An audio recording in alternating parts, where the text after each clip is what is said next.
buen día, respetable docente Carlos Iván Hernández Franco. En esta oportunidad vamos a exponer el tema 38, que es criterios de clasificación viral, replicación viral, genética viral, virus, DNA y RNA de la materia enfermedades transmisibles, ciclo 2. Los integrantes del grupo son Dilcia Yanira López Sánchez, Gloria Marcela López Santos y Eduardo Ronaldo Maravilla Carranza. Vamos a comenzar con una pequeña introducción. En la presente investigación se expone el tema de los criterios de clasificación viral, específicamente en sus procesos de replicación y genética viral, DNA, RNA. Podemos definir que el estudio de la replicación viral comprende el análisis de las interacciones entre el virus y la célula hospedera. Es por esto que podemos llegar a concluir que una característica fundamental de los virus es su dependencia de la maquinaria biosintética y energética de la célula que infectan, siendo incapaces de replicar en el medio extracelular. La replicación viral puede, en algunos casos, producir daño o muerte celular, siendo estos procesos una de las causas de las enfermedades producidas por virus, por lo que el conocimiento de los mecanismos de patogénesis viral se basa en parte en el estudio de la replicación intracelular. Para poder existir como especies portadoras de información, los virus, al igual que cualquier microorganismo, deben proliferar fabricando copias de sí mismos. La replicación viral no debe considerarse simplemente como la oportunidad de la especie de mantener o aumentar su población, sino que además permite adaptarse y evolucionar a las especies. Así, los virus han perdurado en escalas de tiempo comparables a las de sus especies hospederas. En cuanto a la genética viral, para abordar el contenido podemos definir la genética como la ciencia de la transmisión de los caracteres hereditarios y su variación. En cuanto a esto, se tiene que tomar en cuenta que los sistemas virus-célula fueron los que permitieron extraordinarios avances en el conocimiento de mecanismos moleculares básicos comprometidos en la transmisión y expresión de la información genética. Con esto podemos conocer la replicación y transmisión de la información genética a la progenie y la variación de los genomas y sus consecuencias.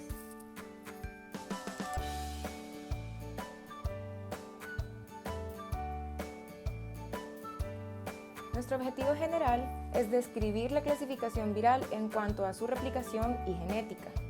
Y tenemos dos objetivos específicos, que son enunciar qué es la replicación viral y comparar la genética viral a partir de sus virus RNA y DNA. Adentrándonos en el marco teórico, vemos que los virus son agentes infecciosos que tienen la particularidad de que no son considerados como formas de vida propiamente dichas. El principal motivo de esto es que, además de no disponer de la unidad básica de todo organismo, la célula, requieren de la existencia de otro organismo para poder reproducirse y no son capaces de replicarse por sí solos. La replicación viral es el proceso de multiplicación de las partículas virales en el interior de la célula hospedadora. Los virus son patógenos intracelulares obligados, lo que quiere decir que requieren de los sustratos de energía y maquinaria bioquímica celular para la replicación de su genoma y la síntesis de sus proteínas. La replicación viral permite al virus mantenerse como especie y evolucionar adaptándose al ambiente y al hospedero. Un virus que penetra una célula puede generar cientos o miles de réplicas en plazos de horas. Para comprender a fondo el apartado de la genética viral, se necesita conocer algunos términos utilizados en forma arbitraria en la descripción de diferentes virus, como lo son los términos de cepa, tipo, variante y mutante. Se usan extensa e indiscriminadamente para denominar a virus que difieren de alguna manera heredable de un virus parental. Los genetistas moleculares le asignan el nombre de wild type a un virus generalmente cultivados en el laboratorio, del que se obtuvieron mutantes que se comparan al wild type de laboratorio, y los virus recientemente aislados de su hospedero natural, que se denominan aislamientos de cambio. Dicho esto, podemos decir que cepa es utilizado para designar distintos wild types y mutantes característicos del mismo virus. Tipo se convirtió en sinónimo de serotipo, definido por la neutralización cruzada de la inefectividad. Un mismo serotipo incluye varias cepas.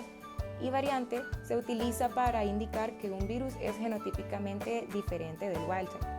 En cuanto al porcentaje de diferencias existentes entre las secuencias nucleótidas de dos virus, este determina si una misma especie, diferencias no mayores al 20%, por ejemplo, a un mismo tipo o serotipo, diferencias consideradas suficientes para ubicar a dos virus en dos especies diferentes, o para definir que se trata de dos cepas distintas dentro de la misma especie, dependen de la familia del virus que se trata. Entonces, los virus se reproducen con ayuda de las células a los que infectan para generar nuevas copias de sí mismos, progenie. En este caso, es esencial que la progenie de partículas virales reciba una copia fiel del ácido nucleico paterno. Ahora vamos a pasar al ciclo de replicación viral. Este es un conjunto de eventos que conducen a una infección viral productiva.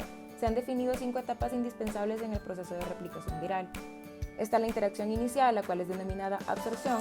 Seguida de esta se encuentra la etapa de penetración, que permite la incorporación del material genético viral en la célula. A continuación, mediante estrategias que difieren de acuerdo a la naturaleza del material genético, se produce la expresión y replicación del genoma viral. Finalmente, los componentes virales sintetizados se ensamblan de manera que conforman partículas virales maduras o viriones que son liberados a la célula infectada. La absorción. Desde el inicio del organismo hospedero, una partícula viral puede entrar en contacto con muchas células de diverso tipo sin llegar a absorberse. Lo que define el proceso de absorción es la interacción específica entre el virión y una célula, de tal forma que permita la retención de la partícula en la superficie celular.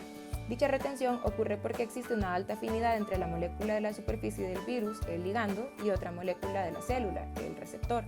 Ambas contrapartes son proteínas frecuentemente glicosiladas, con algunos dominios involucrados en esa interacción. Evidentemente, en los virus con manto, el ligando es una proteína de membrana, mientras que en los virus desnudos, el ligando puede tener también una función estructural, lo que le da estabilidad a la partícula. En ambos casos, el ligando puede estar constituido por más de una cadena polipeptídica, que pueden ser idénticas como el homotrímero de la hemaglutina del virus influenza o distintas como los capsómeros de algunos picornavirus.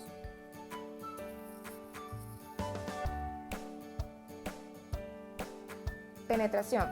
Luego de la unión al receptor, el virus debe atravesar la membrana plasmática para iniciar su replicación.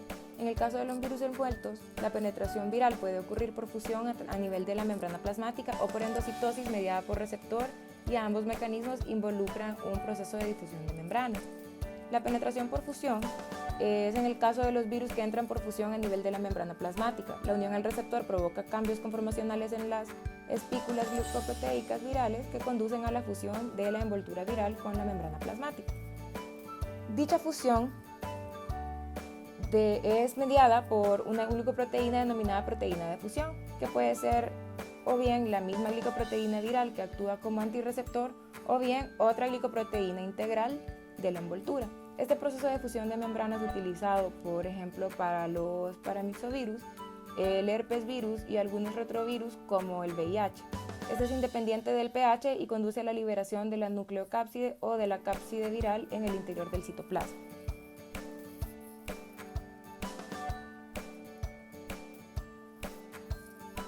Tenemos también penetración por endocitosis. Este proceso evidencia la capacidad de los virus de usufructar la mecánica celular, pues la mayoría de los tipos celulares está programada para captar moléculas o complejos moleculares, endosomas o vesículas intracelulares. Notablemente, este proceso es mecánicamente inverso a la fusión, pues consiste en la separación de una parte de la lámina lipídica para la formación del endosoma sin romper la continuidad de la membrana citoplasmática. Una vez formada la vesícula endocítica, su destino depende de sus interacciones y señalizaciones con el citoesqueleto. En algunos casos, el virus requiere que su material genético permanezca en el citoplasma, mientras que en otros debe ser transportado hacia el núcleo. Expresión y replicación del genoma. Los procesos de biosíntesis intracelular de macromoléculas virales comprenden la expresión del genoma a través de la síntesis de proteínas virales, para lo que previamente deben generarse los correspondientes RNA mensajeros, y la replicación del genoma viral a través de la síntesis de moléculas progenie del ácido nucleico viral. En general, las variaciones que se observan en los mecanismos para desarrollar estos procesos biosintéticos dependen fundamentalmente de las características del genoma viral, y en base a ello se pueden agrupar todos los virus en 3 grandes categorías: virus con genoma ADN, virus con genoma RNA y virus con transcripción inversa.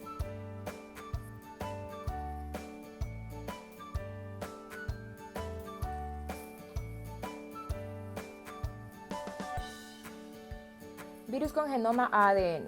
Dado que el DNA es el material genético de la célula eucariótica, no es sorprendente que la mayoría de los virus con genoma ADNA usen en gran medida la maquinaria enzimática celular para expresar y replicar su genoma, y que los mecanismos con que ocurren estos eventos sean en muchos casos réplicas de los que normalmente realiza la célula. Asimismo, hay una amplia mayoría de virus con DNA de cadena doble, DNA-CD, y solo unas pocas especies de virus con genoma DNA de cadena simple, DNA-CS. Para los virus que portan un genoma ADNA-CD, como el herpes virus, adenovirus, papilomavirus y poliomavirus, siempre el primer paso es la transcripción, es decir, la síntesis del RNA-N subgénicos, a partir de cada uno de los cuales se va a sintetizar una proteína viral. En la mayoría de los casos, la transcripción no es simultánea para todos los genes, sino que ocurre secuencialmente.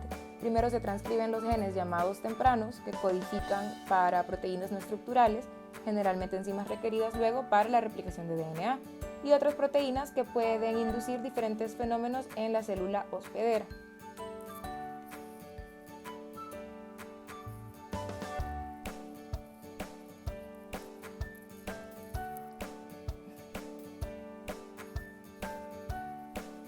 Virus con genoma ARNA. Dentro del grupo de los virus con genoma RNA se da la situación inversa a la descrita para los virus con DNA.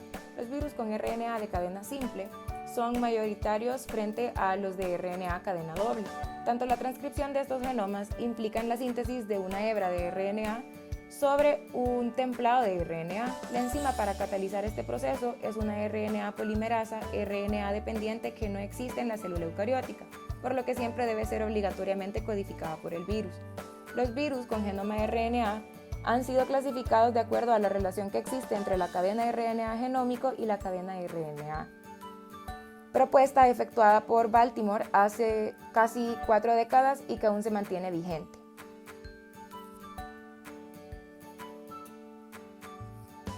Virus con transcripción inversa. Dentro de los virus con capacidad de infectar células animales hay dos familias en las que hay una etapa de transcripción inversa, es decir, la síntesis de una cadena de DNA a partir de un templado de RNA catalizada por la enzima transcriptasa inversa viral. Estas familias son la Rheptoviridriae y la Epagaviridriae, y a pesar de tener un genoma RNA y DNA respectivamente, se les clasifica en forma separada de los grupos anteriores. El genoma de los retrovirus es diploide, formado por dos hebras idénticas de RNA de polaridad positiva.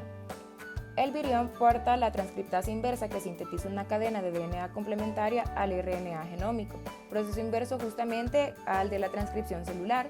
El fenómeno de híbrido RNA-DNA es luego degradado por una ribonucleasa viral y se sintetiza degradado complementaria de ADN. Así, se genera una molécula de RNA doble cadena que se dirige al núcleo celular y mediante una integrasa aportada por el virus se integra al cromosoma celular por la RNA polimerasa 2 de la célula, y así se originan nuevas moléculas de RNA viral que sirven como RNA-M para expresar las proteínas virales y como genomas para formar los nuevos vibriones.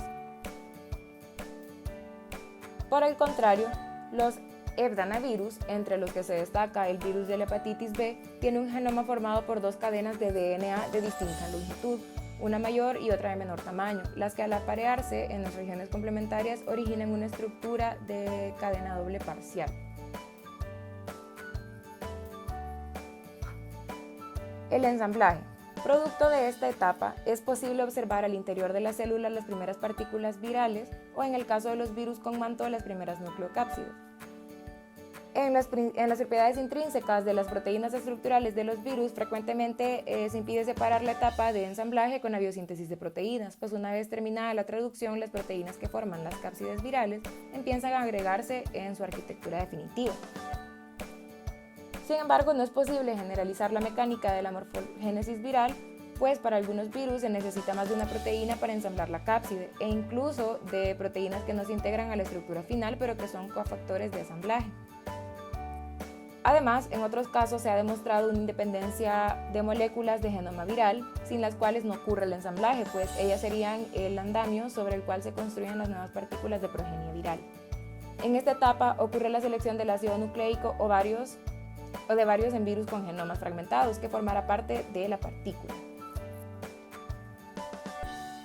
Se estima que el proceso de liberación, producto del ensamblaje, puede acumularse entre 100 y 10.000 partículas virales al interior de una célula, dependiendo del virus.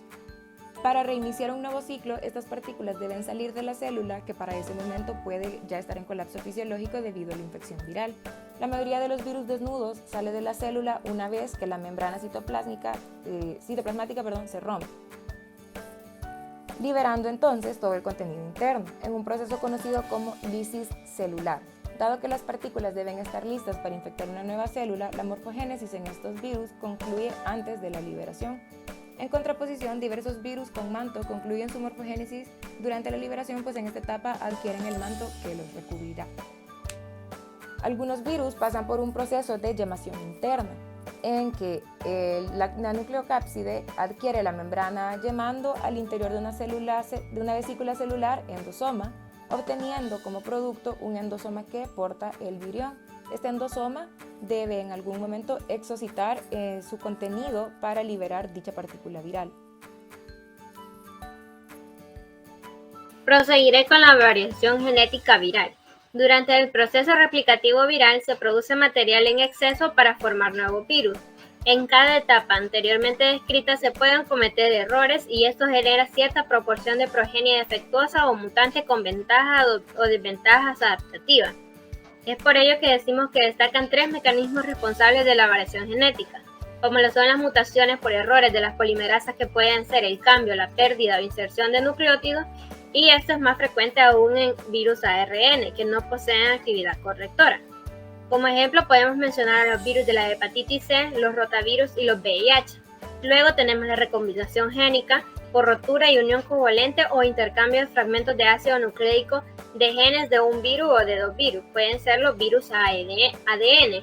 El fenómeno puede ocurrir solo entre virus muy relacionados. Y por último tenemos el reordenamiento genómico, observado en virus con genomas segmentados cuando 2 partículas infectan simultáneamente una célula y del ensamblaje resultan partículas con mezclas de segmentos provenientes de ambas partículas parentales. Por ejemplo, las pandemias de influenza y los rotavirus. Luego seguimos con la patogenia. Para introducirnos a la patogenia viral tenemos 2 factores. El primero es la interacción de los virus con las células hospederas. Podemos decir que las consecuencias de la infección viral sobre las células dependen tanto de las características del virus como de la sensibilidad de las células. Al igual que sucede con los bacteriófagos, los virus animales se clasifican en citocídicos o no citocídicos. Los virus citocídicos son aquellos que producen la lisis de la célula en que replican, lo cual se puede observar histológicamente. Tenemos de ejemplo al virus de la poliomielitis, que si afecta a la médula espinal, lesionará en forma irreversible las motoneuronas del asta anterior. Esto ocasionaría una parálisis permanente de los músculos inervados por dichas neuronas. En los cultivos celulares, las alteraciones producidas por virus pueden observarse al microscopio óptico y se denominan acción citopática, lo que conocemos como ACP, o efecto citopatogénico, o también conocido como ESP. Los virus no citocídicos se conocen de esta manera porque pueden replicar sin destruir a la célula hospedadora, por ejemplo los arenavirus. Dentro de los virus no citocídicos se encuentran también aquellos que son capaces de integrarse al genoma celular, o sea los retrovirus, pudiendo permanecer en este estado por tiempo indefinido con o sin producción viral. Tenemos un par de conceptos importantes a definir en cuanto a la patogenia. El primero sería la infección productiva, que esta es aquella que da origen a nuevos viriones como consecuencia de la replicación. Las infecciones productivas son las que se producen habitualmente cuando un virus infecta células permisivas. Por el contrario, cuando un virus infecta celular no totalmente permisiva o bien cuando el virus presenta defectos en su replicación, producen infecciones abortivas, es decir, que no hay producción de nuevos viriones. Las infecciones pueden detectarse mediante la búsqueda del antígeno genoma viral en las células infectadas. Durante la replicación pueden producirse otro tipo de partículas que se denominan partículas defectivas porque son defectuosas en cuanto a su potencial de replicación. Por ello no pueden dar lugar a nuevos viriones, pero sí pueden interferir con la replicación normal. A esto se le denomina fenómeno de autointerferencia.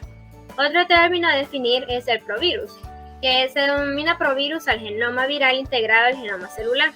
El provirus puede permanecer en estado latente durante años en el núcleo celular, bien transcribirse luego de la inducción espontánea como consecuencia de diversos estímulos a nivel celular que no se conoce con exactitud.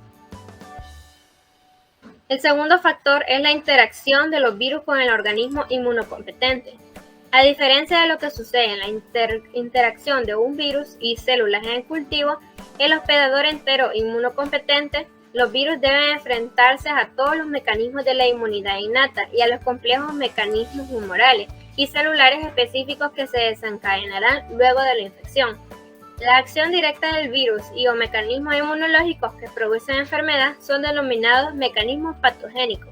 En esta batalla, los virus pueden perder y ser eliminados del organismo, lo que ocurre en la mayoría de los casos, o por el contrario, algunos virus pueden persistir, como por ejemplo en las infecciones latentes, para poder reactivarse con posterioridad.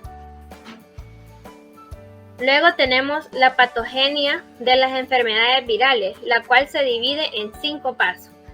El paso número 1, o el A, es la entrada del virus al hospedador. En este decimos que para que ocurra la infección de un hospedador, en primer lugar el virus debe unirse a las células y penetrarlas en alguna superficie del corporal, como pueden ser la piel, el aparato respiratorio, el tubo digestivo o aparato urogenital o conjuntiva. Y algunas excepciones importantes con aquellos virus que se introducen directamente en el torrente sanguíneo por medio de agujas, como puede ser la hepatitis B, el virus de inmunodeficiencia humana, mejor conocido como VIH, o por hemotransfusión o bien a través de insectos vectores. Los virus casi siempre se replican en el sitio primario de entrada. Algunos, como los virus de la influenza y el norovirus, producen enfermedades en el sitio de entrada y quizás no tengan necesidad de diseminación sistémica adicional. El segundo paso es la diseminación viral y tropismo celular. Como sabemos, muchos virus producen enfermedades en sitios distintos del punto de entrada. Después de la replicación primaria en el sitio de entrada, estos virus se diseminan en el hospedador. Los mecanismos de diseminación viral varían, pero el más común es a través del torrente sanguíneo o los vasos linfáticos. A la presencia de virus en sangre se le denomina viremia. Pueden encontrarse billones libres en el plasma o estar relacionados con tipos celulares particulares. Algunos virus incluso se multiplican en el interior de dicha célula. En muchas infecciones virales, la fase de viremia es corta. En algunos casos hay diseminación neuronal. Los virus tienden a mostrar especificidad en cuanto a órgano y célula. Así, el tropismo determina el patrón de enfermedad sistémica producida durante la infección viral. El tropismo hístico y celular por un virus, dado por lo común, refleja la presencia de receptores específicos en la superficie celular para dicho virus. Los receptores son componentes de la superficie celular en la cual una región de la superficie viral puede interactuar de forma específica e iniciar la infección.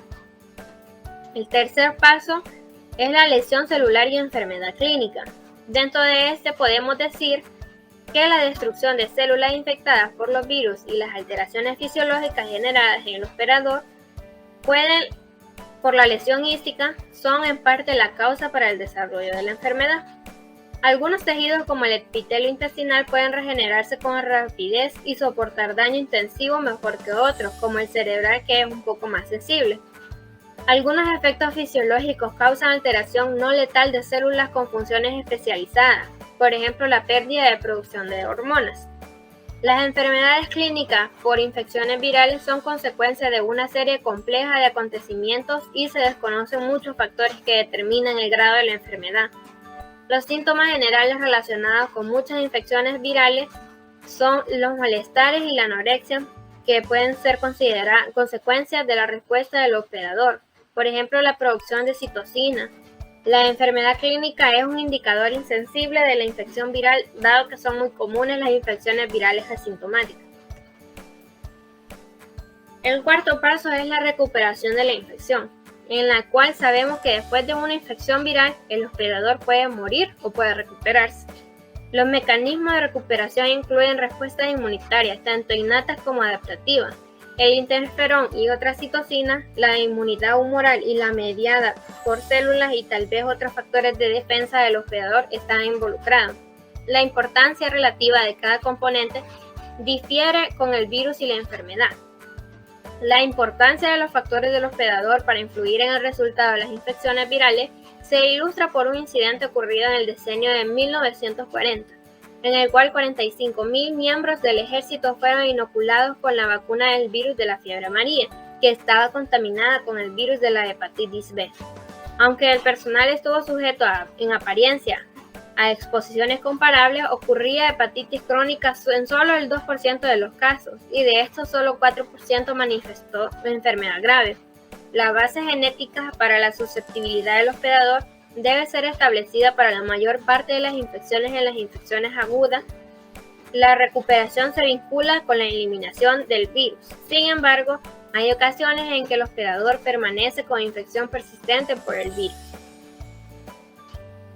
Luego tenemos la dispersión del virus, lo cual es la última etapa en la patogenia. La dispersión del virus infeccioso en el ambiente es un paso necesario para mantener la infección viral en la población de hospedadores.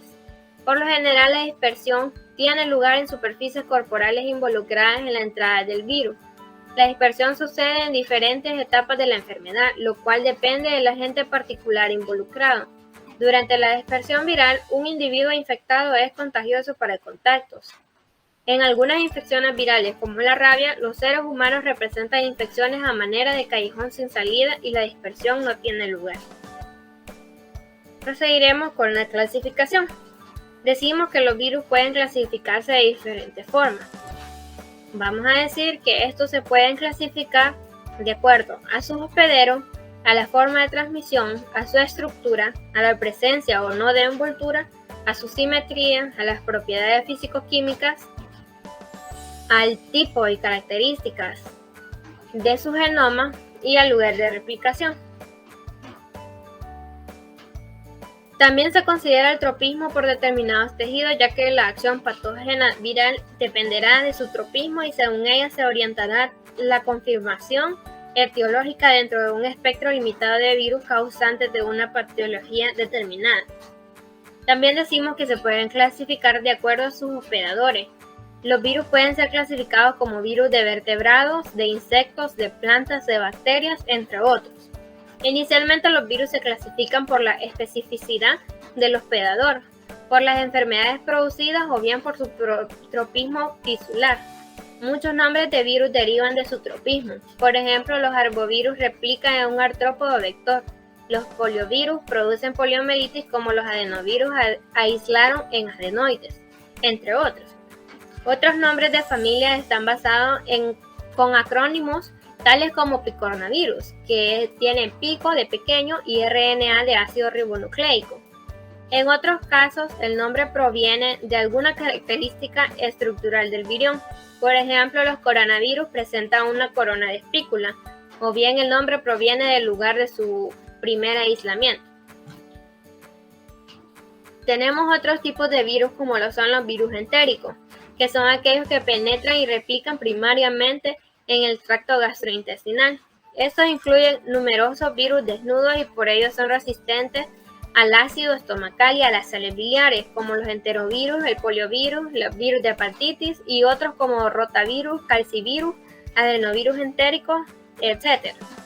Los virus respiratorios, como sabemos, estos penetran a través de la mucosa respiratoria, por inhalación, autoinoculación o por contacto con fomites contaminados y producen patología exclusivamente en el aparato respiratorio. Algunos ejemplos de estos son los ortomixovirus, muchos paramixovirus, rinovirus y adenovirus. Otros virus, si bien penetran en la vía respiratoria, se diseminan a otros órganos a través de la viremia, que es la presencia del virus en la sangre, como los virus que producen el sarampión, las paperas, la rubiola y la viruela, que esta actualmente está erradicada. Luego tenemos el término arbovirus, que se aplica a aquellos virus que se transmiten por medio de artrópodos hematófagos, cuando estos ingieren sangre de un vertebrado virémico. Este proceso no consiste en la simple transmisión mecánica, sino en la replicación viral activa en los tejidos de los artrópodos, como pueden ser los mosquitos, las garrapatas o los culicideos. Los arbovirus se incluyen en las familias de Togaviridae, Flaviviridae, Bunyaviridae o Reoviridae. Luego sabemos que para que se pueda tener un control de los virus, tiene que haber una representación colectiva que vele por ello. Debido a esto, es que existe un Comité Internacional de la Taxonomía que clasifica a los virus e incluye a los nuevos que se descubren en la familia que le corresponde. Decimos que los virus se agrupan en familias, subfamilias y géneros. Luego tenemos unos criterios para definir una familia, que son 6. El número 1 es el tipo de ácido nucleico, estructura del genoma, mecanismo y lugar de replicación. El número 2 es el tamaño del virión y la simetría de la cápside. El número 3 es el número de capsómeros en los virus desnudos o diámetro de la hélice en los virus helicoidales. El número 4 es la presencia o no de la envoltura. El número 5 es el lugar de ensamble de las partículas virales o el núcleo o citoplasma. El número 6 es la forma de la salida de la célula hospedadora. La nomenclatura de los órdenes, familias, subfamilias y géneros virales se escribe con mayúsculas. También en aquellas familias que se dividen en subfamilias se emplea el sufijo virinae. La subdivisión de las familias en género depende de criterios diferentes según la familia. Cada género puede tener cientos de especies distintas, las que se identifican por diferencias antigénicas. Existen virus que tienen un único serotipo, otros presentan 3 serotipos como por ejemplo el poliovirus, mientras que otros poseen más de 100 serotipos diferentes. Esto tiene gran importancia para seleccionar las cepas que deberían de incluirse en la vacuna. Decimos también que se le denominan cuasi especies virales a genomas viables sometidos a un proceso de evolución y selección cuyas secuencias nucleotídicas están íntimamente relacionadas entre sí o diferenciadas por pocas mutaciones, las que varían alrededor de una secuencia máster. Tenemos también las formas de transmisión. Los virus pueden transmitirse por vía respiratoria, por vía digestiva, por vía cutáneo-mucosa o ingresar directamente a la sangre a través de picaduras de artrópodos o bien por transfusiones de sangre o materiales contaminados con sangre, como pueden ser las agujas contaminadas con los virus de hepatitis B, hepatitis C y el VIH, entre otros.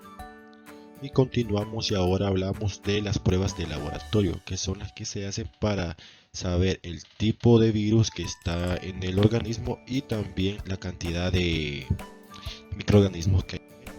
Bueno, el diagnóstico viral por el laboratorio es de gran ayuda para confirmar la etiología, así como el seguimiento clínico de la entidad. Adicionalmente, realizar un diagnóstico adecuado que permite conocer la epidemiología de la infección viral y determinar las connotaciones que implican a nivel de salud. Entonces se necesita saber bien qué tipo de prueba de laboratorio hay que llevar a cabo para el tipo de virus. Un ejemplo puede ser un examen de sangre para el virus de la hepatitis B o el PCR para el coronavirus, por ejemplo. Continuando, vemos lo que es la toma de la muestra, que es un factor determinante y definitivo para el aislamiento viral. Es la obtención temprana de una muestra adecuada del agente.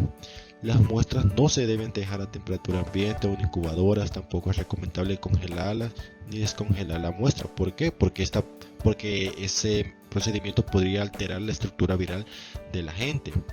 Y para el aislamiento viral, las muestras clínicas deben tomar el momento indicado y rápidamente inoculadas en células vivas para así obtener una muestra exacta y fresca del agente. Vamos a ver las principales técnicas para el diagnóstico viral. Vamos a ver primero las técnicas directas para la demostración viral. Dentro de ellas vemos la visualización de las partículas viral o su efecto celular específico. También las pruebas para demostrar de antígenos virales y las pruebas de aglutinación en látex, que es un examen de laboratorio y que evidencia la presencia del material genético. Hoy veremos las técnicas indirectas para la demostración viral. Estas son las técnicas seriológicas tradicionales para descubrir anticuerpos determinantes de agentes virales, o ensayos que se pueden clasificar en 3 grupos con la base adecuada de la reacción antígeno-anticuerpo, los cuales son los que dependen de la capacidad del anticuerpo que se une al antígeno para ejercer alguna función no relacionada con el virus, los que miden la capacidad de los anticuerpos para bloquear la función viral específica y los que miden directamente la interacción antígeno-anticuerpo. Ahora veremos las pruebas de susceptibilidad viral, que es el desarrollo de resistencia clínica a los agentes antivirales. Se ha documentado en varios virus de importancia clínica. Una de las principales causas para esto es el uso diseminado y cada vez más frecuente y rutinario en los antivirales. Y pues para efectuar esas pruebas de susceptibilidad es necesario obtener primero una muestra del virus. Y es lo que se sabe que está pasando también con las bacterias. El uso excesivo de antibióticos está creando una resistividad, y pues es bueno no automedicarse sin saber. Bien, y ahora veremos lo de las complicaciones. Y se sabe que los virus causan enfermedades infecciosas, algunas un tanto leves como una pequeña gripe, pero hay unas ya más graves o muy graves, como la que causa el VIH, SIDA, el ébola y el famoso COVID. Bueno, el cuerpo humano tiene una serie de defensas contra los virus. La primera es la barrera física, como lo es la piel del sistema inmunitario, la cual dificulta el acceso a los virus a entrar al cuerpo. Pero cuando los virus entran al cuerpo, el sistema humano tiene defensas, tiene células inmunitarias, los glóbulos blancos, los monocitos, los linfocitos, etcétera, que son los que defienden cuando entran en el cuerpo. Entonces se conocen como cuerpos extraños. Pero claro, hay virus que atacan directamente el sistema inmunitario, y pues otros, no el 100%, son detenidos por el sistema inmunitario, lo cual causa enfermedades infecciosas graves. Y como dije, son los síntomas lo que en realidad dan las complicaciones a las enfermedades virales. Hoy hablaremos sobre la prevención y el control. Claro, la prevención hay que tenerlo muy en cuenta, porque no es necesario saberlo bien para no tener que llegar a un nivel de tratamiento, ya que no todos tienen un tratamiento efectivo, sino experimental. Bueno, ¿y cuál es la prevención más importante que podemos tener nosotros? Las vacunas y las inmunoglobulinas, que ayudan al organismo a defenderse contra enfermedades causadas por ciertos virus. En la prevención de las infecciones víricas se pueden encontrar los siguientes: las medidas generales, la cual puede ser lavarse las manos con jabón de forma minuciosa y frecuente. Se recomienda que sea con jabón bactericida durante 20 segundos. Consumir alimentos líquidos que hayan sido preparados o tratados, y esto no solo por los virus, hay también parásitos que pueden estar en un alimento mal cocido. La carne de cerdo nos puede dar cosas, etcétera. Bueno, evitar el contacto con personas infectadas y superficies contaminadas, estornudar y toser sobre pañuelos incluso sin ellos, y hacer gran estruendo, ya que se riega una gran cantidad de virus en el aire. Realizar prácticas sexuales seguras, más que todo con con métodos anticonceptivos de barrera, ya que estos sí protegen al 100%, no al 100%, pero sí una gran medida de contraer una infección, una ITS, y la prevención de picaduras por garrapatas y mosquitos. Vamos a ver las vacunas. Pues las vacunas son las que estimulan los mecanismos naturales de defensa del cuerpo. A este se le llama la inmunización activa. Y creo que ya saben cómo funciona una vacuna, que es que entre en nuestro sistema inmune para cuando entre el virus de atacarlo de un solo y saber cómo. Y pues aquí unos ejemplos de algunas vacunas: de la hepatitis A, la hepatitis B, el virus del papiloma humano, la gripe, la encefalitis, el sarampión, la poliomielitis, rabia, etcétera, etcétera. y las inmunoglobulinas. Los concentrados de inmunoglobulinas son una solución esterilizada de anticuerpos, también conocidas como inmunoglobulinas, extraídas de la sangre de un grupo de personas. Las personas obviamente no son seleccionadas al azar, que son personas que generalmente son sanas o que ya tienen anticuerpos porque han pasado por la enfermedad. Lo que se hizo famoso durante la pandemia, que es que la gente donaba el plasma por eso mismo, porque ya traía un gran porcentaje de anticuerpos en ellos para poder combatir el virus. Bueno, y en conclusión, ¿qué podemos decir de todo esto? Que es bueno saber los métodos de prevención para no tener que llegar a tratar, ya que no todas son efectivas en el tratamiento, así que no hay que esperar que llegara a eso. Y bueno, esto ha sido todo. Muchas gracias por su atención.